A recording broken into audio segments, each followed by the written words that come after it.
The push for 30% value addition intensifies as Nigerian Raw Material Research and Development Council RMRDC seeks new ways to empower industrialization of local sourced raw materials.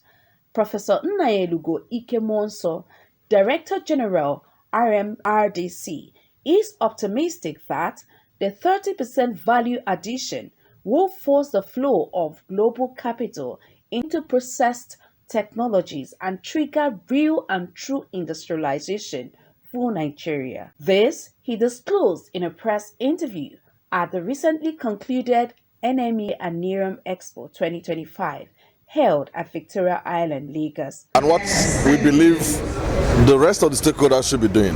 Three things, and I've mentioned three things.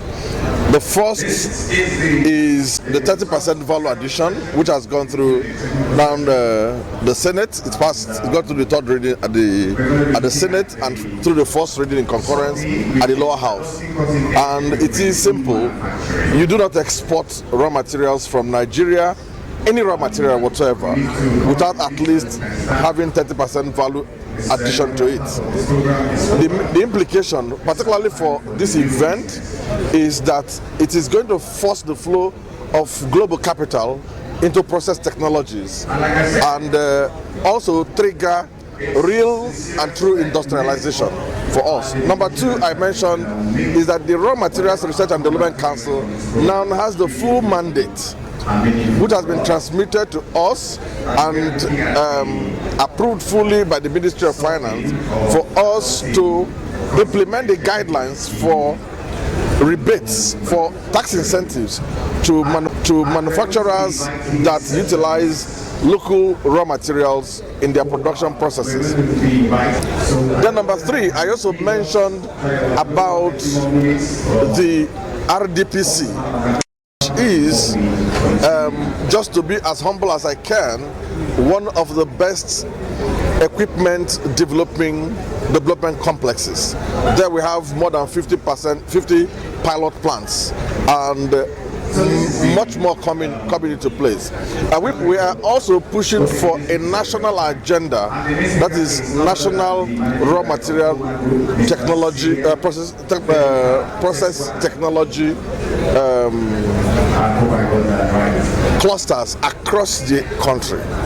The Minister of Innovation, Science and Technology, Chief Uche Geoffrey Nnaji, emphasized that President Bola Tinubu's renewed hope agenda at economic boost and job creation requires local sourced raw material use for manufacturing to boost Nigerian economy and create jobs for the citizens. All we need to do is to commercialize, which we keep hammering on.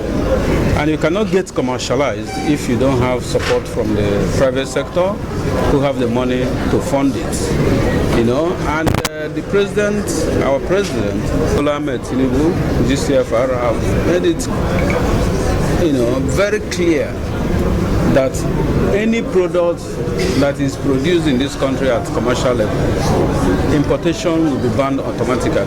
So because of that, we have in our ministry an agency called the Presidential Executive Order Number 5, which as soon as there are production of any material that are being imported, once we see it springing up, we ban everything that is being imported. And to create jobs, because when you are producing here, you are creating jobs for our people. And if you look at even in the raw material, the DG of raw material, Professor Ike-Muonso, in his wisdom, has pursued it to the National Assembly. He has insisted, and we have insisted, that for any product to be exported, there must be 30% beneficiation.